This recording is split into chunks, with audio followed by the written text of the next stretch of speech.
Ryuga and El Drago. I'll admit I struggled with this one. I'm very happy with how the drawing and the painting turned out. I have a love for drawing dragons. I struggled with how to approach the conversation. While I loved seeing the many comments while working on it live saying this takes them back, I personally never got into Beyblade, and therefore know nothing about the character. So I asked TJ, who was the one that suggested Ryuga. His response was this. Why was he my favorite? Ryuga had an interesting evolution from being an evil guy battling Ginka and Pegasus Blade, with his most powerful partner El Drago, which was among the top 3 strongest Beyblades, to slowly evolving to a blader who bladed on his own as an anti-heroic blader, before dying as a legend and being the mentor to Kenta, a great future blader who helped train to be better than he could ever be. That's why he is still my favorite. Which got me wondering, what makes a character an anti-hero, and why do we root for them? Well, according to StoryFlint.com, an anti-hero will often do what's best for their own self-interest, even if it means putting other people in danger.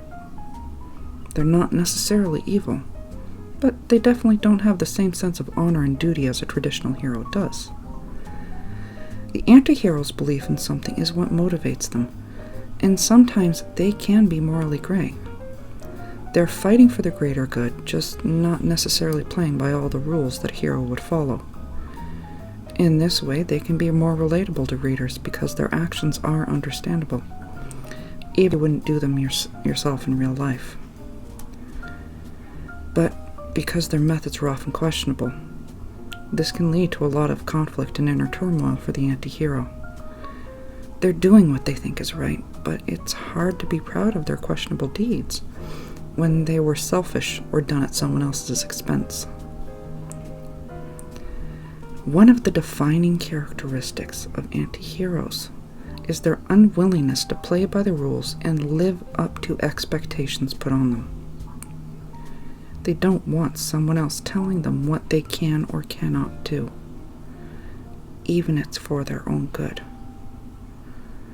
So while a traditional hero may be loyal and follow orders from those in charge, an anti-hero will often go against these commands when given the opportunity. Anti-heroes are often people who have a lot of internal conflict, and because they don't always have the best coping mechanisms, this can lead to them being self-destructive or antisocial. Anti-heroes often see the world in a very dark way. They don't trust authority figures or people who are more fortunate than them, and they can be pretty cynical about life. One of the reasons anti-heroes act differently than heroes is because they've probably experienced some pretty traumatic events in their lives. This can include losing someone close to them, or getting betrayed by people who are supposed to be trustworthy. The conflict and inner turmoil that makes an anti-hero is so compelling. It is something we all struggle with on one level or another. That's why we're drawn to them. We want to see them overcome their struggles and rise above it.